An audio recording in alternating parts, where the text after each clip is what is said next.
ఇప్పుడు మీరు చూస్తున్న నా క్షేత్రంలో దీన్ని సమీకృత వ్యవసాయం అనేది చేపట్టడం జరిగిందండి. ఇది మామూలుగా అయితే ఇది ఇండోనేషియా మోడల్ అండి. ఏంటంటే మంచి ఎక్కడున్నా మనం తీసుకోవాలి కాబట్టి మన ప్రకృతి వ్యవసాయం చేస్తున్నాము. దానిలో భాగంగానే అన్ని కూడా మనం ప్రకృతిలో పండించే విధంగా మనం ప్రణాళిక చేసుకుని ఎక్కడున్న యూనిట్ లో 70 సెంట్లేమో వరిచేని వచ్చే విధంగాను 40 సెంట్లేమో ట్రెంచ్ 5 మీటర్ల వెడల్పు 2 మీటర్ల లోతు పెట్టుకుని ఒక చేపలకు ఉండే విధంగా వేసుకున్నాము. అదే విధంగా 40 సెంట్లు హార్టికల్చర్ క్రాప్స్ కి అంటే దాని మీద దగ్గర ఇప్పుడు 30 రకాల మొక్కలు వేయడం జరిగిందండి. అరటి, కొబ్బరి, దానిమ్మ, సపోటా, మామిడి, అలాగే వివిధ రకాలైన పళ్ళ మొక్కలు గాని ఆకుకూరలు కానివ్వండి, అలాగే మనకి కుటుంబానికి కావాల్సిన అన్ని కూడా ప్రకృతి వ్యవసాయంలోనే తినాలన్న కాన్సెప్ట్ తోటి ఒక రైతు చెప్పు, బట్టలు, ఉప్పు తప్ప ఉన్న అన్ని కూడా మన ఫామ్ లోనే తయారు చేసుకునే విధంగా మేము ఇది డిజైన్ చేయడం జరిగింది. మాకు గత సంవత్సరం 1 టన్ను 600 కేజీలు చేపలనే దిగుబడి రావడం జరిగింది. వరి అయితేనేమి, చేపలకి అయితేనేమి, ఇలా గట్టి మీద ఉన్న మొక్కలకి అన్నిటికీ కలిపి 3.5 లక్షల రూపాయలు ఎకరన్నరకే మాకు యూనిట్ లో మేము తీసుకోవడం జరిగిందండి గత సంవత్సరం. ఈ సంవత్సరం మరింత ఎక్కువగా తీసుకునే విధంగా మేము ప్రణాళిక చేసుకున్నాము. గత సంవత్సరం 2 టన్నులు, ఈ సంవత్సరం 3 టన్నుల వరకు మేము చేపలు తీసుకోవడం జరుగుతుందండి. ఈ విధంగా మేము ఈ డిజైన్ అనేది చేసుకోవడం జరిగింది. ఇప్పుడు అదే విధంగా నాటుకోళ్ళను కూడా ఏం చేస్తున్నామంటే పౌల్ట్రీ రూపంలో పెట్టుకుని ఏ అయితే కోళ్ళ నుంచి వచ్చిన లిటర్ ఏదైతే ఉందో అది చేపలకు ఫీడింగ్ గా ఇచ్చుకోవడం, అదే చిన్న ఒక షెడ్ లాగా వేసుకుని మేకలు కూడా దీని మీద పెంచే విధంగా అన్నీ కూడా ఇటు గుడ్లు అవనివ్వండి, మాంసం అవనివ్వండి, చేపలు అవనివ్వండి, ఆకుకూరలు, కాయగూరలు, పళ్ళు అన్నీ కూడా మొత్తం ప్రకృతిలో పండించే విధంగా మేము ఇది డిజైన్ చేసుకోవడం జరిగిందండి.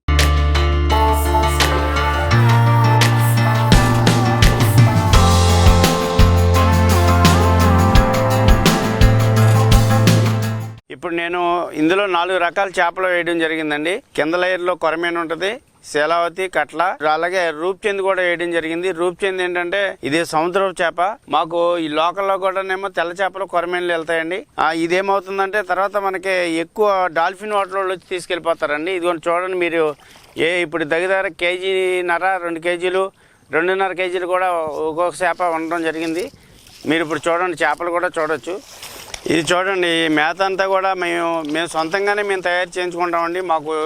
మేము బియ్యం ఆడించినప్పుడు వచ్చిన తౌడు అవనివ్వండి, దోగర అవనివ్వండి, వీటితో పాటుగా ప్రకృతి వ్యవసాయంలో పండించిన జొన్నలు, అలాగే ఈ మొక్కజొన్నలు, ఇవన్నీ కూడా మేము సేకరించుకుని మేము వీటిని ఏం చేస్తామంటే తెలగపిండి ఇవన్నీ కూడా వేసుకుని మేము సొంతంగానే మేము ఈ గ్రాన్యూల్స్ అనేది మేము తయారు చేయించుకోవడం జరుగుతుంది. వీటికి ఏ విధమైన మేము ఏం చేస్తామంటే ఈ మేతలో 15 రోజులకు ఒకసారి 3 లీటర్ల పంచిగా ఇవ్వడం జరుగుతుంది. ఈ ఇవ్వడం వల్ల మాకు నీళ్లు కలర్ బ్లూమింగ్ కానివ్వండి, రంగుగానే ఉండే, అలాగే వీటికి ఏ విధమైన డిసీజెస్ కూడా రావట్లేదు.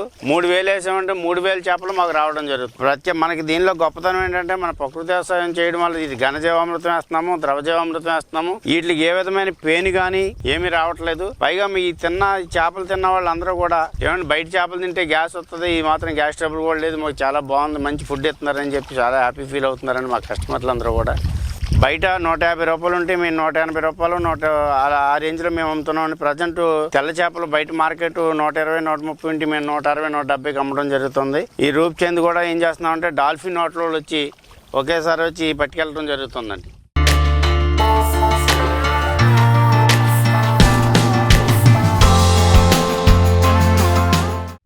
ఇప్పుడు మీరు ఇంతకుముందు నేను ఇప్పుడు ఐఎఫ్ఎస్ యూనిట్ గురించి చెప్పాను కదండి. గట్టు మీద ఉన్న మొక్కలన్నీ కూడా ఈ విధంగా మా కుటుంబానికి కావాల్సిన పసుపు అవనివ్వండి, అల్లం అవనివ్వండి, మిర్చి అవనివ్వండి, కాయగూరలు అవనివ్వండి, పళ్ళ మొక్కలు అవనివ్వండి అన్నీ కూడా మేము దీని మీద వేసుకోవడం జరిగింది. అదేవిధంగా మన ప్రకృతి వ్యవసాయ విభాగం ఈ మధ్యన మమ్మల్ని ఒరిస్సా భువనేశ్వర్ పంపించడం జరిగిందండి. అక్కడి నుంచి మేము ఒక యూనివర్సిటీకి వెళ్ళడం జరిగింది. అక్కడ మనకి భూసేన, భూకృష్ణ అనే 2 చిలకడ దుంప వెరైటీస్ కూడా మేము అక్కడి నుంచి తీసుకురావడం జరిగింది. భూకృష్ణ అనే రకానికి ఆ దుంప జాతికి క్యాన్సర్ రాకుండా ఉండే విధంగా ఆ దుంపను తీయడం జరిగిందని చెప్పడం జరిగిందండి. అది కూడా మేము మెడిసినల్ ప్లాంట్స్ ఏమున్నా సరే ఈ గట్టు మీద వేసుకోవడం జరుగుతుందండి. అలాగే వామ బజ్జీలు వేసుకోవడానికి వామాకు అవనివ్వండి, అల్లం, పచ్చిమిర్చి, వెల్లుల్లి అన్నీ కూడా మేము దీని మీద వేసుకోవడం, ఆవాల దగ్గర నుంచి మొత్తం అన్నీ కూడా ఆకుకూరలు కానీ పళ్ళు కానీ ఇవన్నీ కూడా మేము బయట నుంచి తీసుకోకుండా ఈ విధంగా మేము డిజైన్ చేసుకోవడం జరిగిందండి. ఈ గట్టు వెంబడి మొత్తం చుట్టూ కూడా అన్ని రకాల పళ్ళ మొక్కలు కానివ్వండి, ఆకు అన్నీ కూడా ఒక్కొక్కటి అన్నీ వేసుకోవడం జరిగిందండి. దీనికి ఇప్పుడు డ్రిప్ పెట్టి మరింత మెడిసినల్ ప్లాంట్స్ కూడా ఇంకేమైనా ఉన్నాయి, అలోవెరా అనివ్వండి, మొత్తం ఏదైనా సరే మెడిసినల్ ప్లాంట్స్ కూడా 1 ఇంచు కూడా వేస్ట్ అవ్వకుండా దీన్ని చాలా బాగా చేయాలని చెప్పి నా సంకల్పం అండి. ఈ విధంగా మనం చేసుకున్నట్టయితే ప్రతి రైతు కూడా ఈ విధంగా చేసుకుని ప్రతి కుటుంబం కూడా ఆరోగ్యంగా ఉంటే కనుక చాలా బాగుంటుందండి.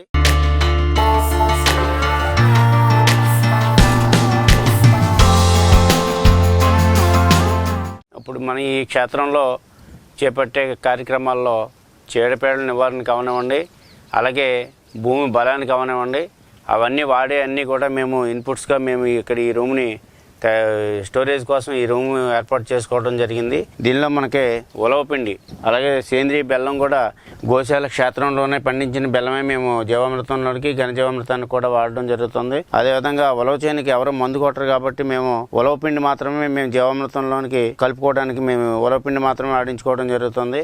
అదేవిధంగా మేము ఘనజీవామృతం, ద్రవజీవామృతం కూడా అన్ని కూడా మనకు సొంత ఆవులు ఉన్నాయి కాబట్టి వాటి నుంచే మేము తయారు చేసుకోవడానికి మాకు అన్ని అనుభవం ఉన్నాయి. తర్వాత మనకి కషాయాలు కూడా మేకతన్నాగులు 33 రకాలు ఉన్నాయి. వాటితో పాటు మేము కషాయాలు వివిధ కషాయాలు, నీమాస్త్రం, అగ్నాస్త్రం, దశపర్ణి కషాయము, అలాగే పంచగవ్య, ఇవన్నీ కూడా మొత్తం అన్ని కూడా మేము కషాయాలు అన్ని కూడా మా క్షేత్రంలోనే మేము తయారు చేసుకుని మేము అవసరాన్ని బట్టి మేము చీడపీడల నివారణకు కానివ్వండి అవన్నీ కూడా మేము అవసరాన్ని బట్టి గ్రోత్ ప్రమోటర్స్, ఎగ్గమైన్ యాసిడ్, అలాగే పంచగవ్య, పొల మజ్జిగ, కొబ్బరి నీళ్లు ఇవన్నీ కూడా మన క్షేత్రంలోనే మేమే ఇక్కడ స్వయంగా తయారు చేసుకుని మీరు ఇప్పుడు చూసిన ఈ 3 రకాల పంటలకి అదే వివిధ రకాలైన హార్టికల్చర్ క్రాప్స్కి అన్నిటికీ కూడా ఇవే మేము పిచికారీ చేసుకోవడం అది జరుగుతుంది. అదేవిధంగా వీటితో పాటుగా మేము జీవన ఎరువులు, బయోకల్చర్స్ ఇక్కడ మీరు చూస్తున్నటువంటి ఈ 12 రకాల డబ్బాలు ఉన్నాయండి. ఈ డబ్బాల్లో 6 రకాల బ్యాక్టీరియా కల్చర్స్ ఉన్నాయి. వాటిలో Beauveria bassiana, Verticillium lecanii, Metarhizium, BD 500, Isaria, Trichoderma viride, ఈ 6 రకాలు కూడా ఫంగస్లకు సంబంధించిందండి. మనకి పెస్ట్ అండ్ డిసీజెస్కి పనిచేస్తాయి. అదేవిధంగా మేము ఇంకో 12 రకాల బ్యాక్టీరియా కల్చర్స్ ఉన్నాయండి. అవి Pseudomonas fluorescens, Azotobacter, phosphobacteria, PSP, ISP, zinc, potassium, magnesium, manganese, silicon, boron, ఈ 12 రకాలు కూడా సూక్ష్మ స్థూల లోపాలు లేకుండా జీవామృతం 3 రోజులు ఫెర్మెంటేషన్ అయిపోయిన తర్వాత ఈ 12 రకాలు ఒక్కొక్క లీటర్ కాడికి డ్రమ్లో వేసుకుని దాన్ని మేము చేలో వేసుకోవడం జరుగుతుంది. అదే విధంగా ఆ 12 రకాలు కూడా మన ఘనజీవామృతం తయారు చేసుకున్నప్పుడు కూడా ఆ నీరు కూడా ఒక్కొక్క లీటర్ కాడికి తీసుకుని అది కూడా మేము ఘనజీవామృతంలో వేసుకుని ఫెర్మెంటేషన్ చేసుకుని, అంటే అందులో అన్ని రకాల బ్యాక్టీరియాలు ఉండడం వల్ల భూమికి కావాల్సిన పోషకాలన్నీ కూడా బ్యాక్టీరియాలకు, స్థూల సూక్ష్మ పోషకాలు లేకుండా అన్ని కూడా సమృద్ధిగా అందడానికి మాకు ఎంతో దోహదపడుతున్నాయి. అవి కూడా మేము NIPHM నుంచి మదర్ కల్చర్స్ తెప్పించుకుని మేమే స్వయంగా తయారు చేసుకోవడం జరుగుతుందని మా క్షేత్రంలో. ఈ విధంగా మేము ఈ వ్యవసాయానికి సంబంధించి చీడపీడలు కానివ్వండి అన్ని కూడా మేమే స్వయంగా ఎక్కడికి వెళ్లకుండా మేమే ఓన్గా తయారు చేసుకుని చేపట్టడం జరుగుతుంది. ఈ వీడియో మీకు నచ్చితే లైక్ చేయండి, ఇతరులకు షేర్ చేయండి. వీడియోపై మీ అభిప్రాయాన్ని కామెంట్ రూపంలో తెలపండి. మరిన్ని వ్యవసాయ వీడియోల కోసం రైతు నేస్తం యూట్యూబ్ ఛానల్ ని సబ్స్క్రైబ్ చేయండి. పక్కనే ఉన్న గంట సింబల్ నొక్కి నోటిఫికేషన్స్ ద్వారా తాజా వీడియోల సమాచారం పొందండి.